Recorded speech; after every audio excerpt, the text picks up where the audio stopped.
সমস্ত কাজের ফাঁকে একটু সময় বার করে আমার সোনা আরোহীকে নিয়ে চলে গেলাম বাবার মন্দির তারকেশ্বর। এই দেখো, এটা হচ্ছে বাবার দুধ পুকুর।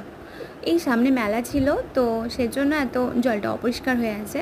পৌরসভার আন্ডারে যেহেতু ওর আন্ডারে আছে, মানে অবশ্যই সমস্তটা পরিষ্কার করে দেবে।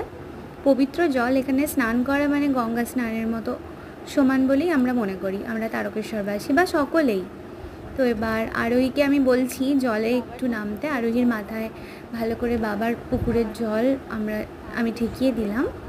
তো এবার এখানে অনেক বহু যাত্রী এসে স্নান করে পুণ্য অর্জন করে। আরোহীকে বললাম একটু নামতে, ও নামলো। ভয় পাচ্ছিল একটু, আমিও নামলাম। একটা আলাদা রকমই শান্তি পাওয়া যায় এখানে এসে। তো এখন দেখতে পাচ্ছ যেহেতু মেলা নেই, তো এখন ফাঁকা, সমস্তটাই ফাঁকা।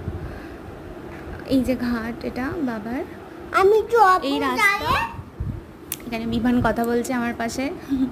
রাস্তা দিয়ে এবার আমরা বাবার মন্দিরের দিকে এগোচ্ছি, বাবার যেখানে মূর্তি থাকে।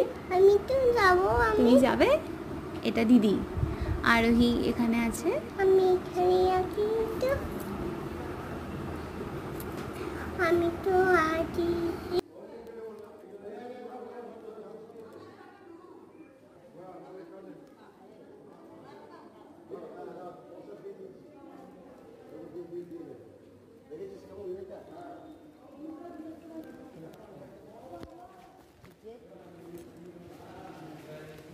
আমি বিকেলের টাইমে গেছিলাম আমরা, তো গেটটা তখন বাবার আটা ছিল, বন্ধ করা ছিল। সন্ধ্যাবেলা সন্ধ্যা আরতির সময় বাবাকে সুন্দর করে নতুন সাজে দেখতে পাওয়া যায়, অনেক ফুলের সাজে, অনেক ধূপ আতর। তোমরা যদি কেউ